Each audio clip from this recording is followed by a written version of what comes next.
Hello, this is the RPG Crawler, and welcome to another Indie Game Friday, where each week I take a look at a different independent role-playing game. This week we're going to look back into the realm of the barely RPGs with Die for Valhalla.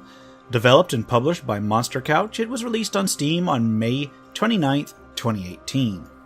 Die for Valhalla is an action RPG light with multiplayer in the form of local co-op and a couple different modes of difficulty levels as well as some challenge modes. There is no crafting, there's no complex advancement schemes, not really any exploration, and while there is a storyline, it's a little bit on the goofy side to say the least. However, there are classes, and there are 2 advancement tracks, one short duration and one persistent, so I'll call it a hack and slash RPG light because that's what it's marketed as, and just get on with it. The plot of the game is relatively straightforward. A portal to some outer chaos is opened within the land of the Vikings, and the great old ones are beginning to seep through. The Norse gods have called upon some Valkyries to assemble warriors and hack and slash their way to freeing the land of this threat. Players play the part of a Valkyrie, who can be affected and affect the mortal realm, but who may also possess objects and fallen warriors. In this way, you can switch out what warriors you control throughout the game as the situations require. When you start, you can select one Valkyrie to control, and each is associated with a different season. This sets your control color and may grant a very minor bonus to 2 of the main stats, although this is quickly overwhelmed by any bonuses you gain while leveling up. There are 4 main stats: attack power that affects your physical attacks, defense power that affects damage taken, health that translates to hit points, and spirit that affects the power of many skills. In addition, during play you can collect glory, which not only allows possessed Vikings to use special abilities, but can also function as a sort of experience point collectible. At the end of each level, the amount of glory you collected is added to your Valkyrie's overall total, and at certain levels you level up. During a level up, you get to select one of several skills, some of which may require prior skills to unlock. It's not a tree, per se, since each group of skills that you can select from seems to be randomly selected at each level, but some skills certainly do complement others. In addition, you can assign runes which govern your character's stats. Each level up, you are presented with a grid upon which are randomly scattered different icons representing the 4 stats, as well as blank squares. You can then select a starting space and may move in each of the 4 cardinal directions, selecting runes to gain on that level up. Initially, you get 7 moves on the rune grid to select what permanent stat gains you wish, although certain skills you can take may expand that. In each land, you are given a map of stages, basically nodes connected by paths. To reach each stage, you must progress through the ones before it.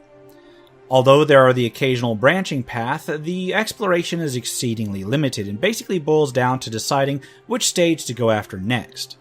Some stages do lead to other maps, for instance you can enter monster lairs or tunnels that lead to other areas, but all these are new collections of stages joined by the same old paths. Once you enter a stage, that stage is just a side-scrolling brawling map without many branches, but may have scattered obstacles, barrels, bushes, and other debris.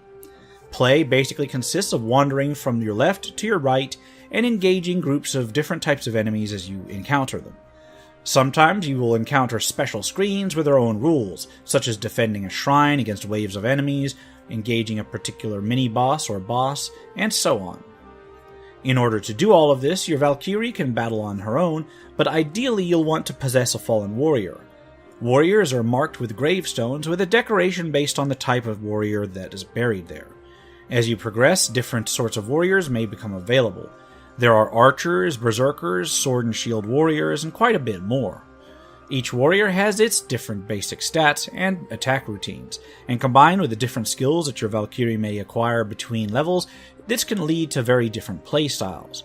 Different opponents have different attack and defenses as well, so learning how to attack them, power attack them, position yourself, or dodge or parry their attacks can be useful as well. Each warrior levels up and improves if you keep it alive. They start with a health bar and a very basic set of equipment, and 3 bars of stamina that are depleted when you dodge, block, or use special attacks.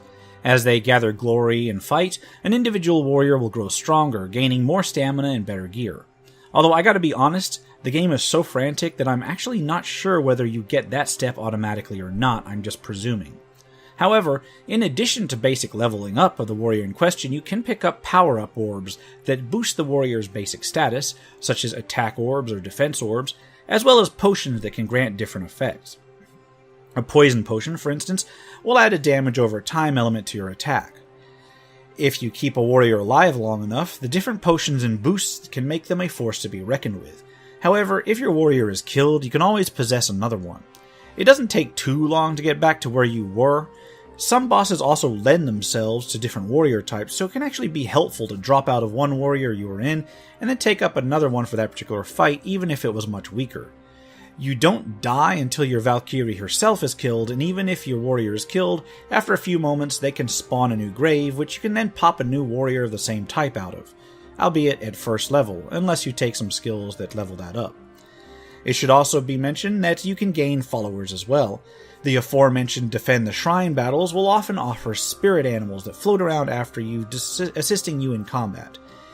In addition, certain levels can also have other Vikings tied up as prisoners, so you can free them with a slash of your weapon and they'll fight at your side for the duration of that level. Overall, it's not a bad game. I have a feeling it'd be a bit better with a local co-op, although as usual I didn't get to try any of the multiplayer stuff. I do have some complaints, however. Battles do get a bit frantic, and when there are a large number of opponents, icons, and abilities on screen, I found it hard to keep an eye on where my character was. Further, battles tended to be rather easy all in all up until they suddenly aren't. Bosses generally have a certain sameness to them. There are a few different types of bosses and mini-bosses, but the patterns are relatively easy to learn, and really brutal until you do learn them, and unfortunately the health bars can be a little bit on the long side for solo play, making some of the boss fights feel like a real slog to deal with. The music is pretty decent, but does wear on after a while. Graphically, the artwork is solid hand-drawn style art, but the animations are a little stiff and sometimes sort of buggy when creatures go down, which can detract some of the overall feel. The utter lack of exploration, the focus on quick, team-based play, kind of makes this one of those games that requires you to really enjoy its fundamental premise. If you like the frantic hack and slash, move forward, kill more enemies, move forward, kill more enemies style of play, then you'll probably like the game. If you require more, or if that kind of gameplay bores you very quickly, then you're probably going to want to give this one a miss. As far as I'm concerned, Die for Valhalla is a perfectly adequate action game with mild RPG elements, more suited towards local co-op than any extended sort of solo play. And I'll leave it at that. This has been the RPG Crawler with Indie Game Friday. If you like what you've seen, remember to leave a like, comment if you got any feedback, and subscribe for more RPG content, both tabletop and computer. If you're feeling particularly generous, I do have a Patreon at patreon.com/rpgcrawler that goes towards supporting this channel. Until next time, take care and goodbye.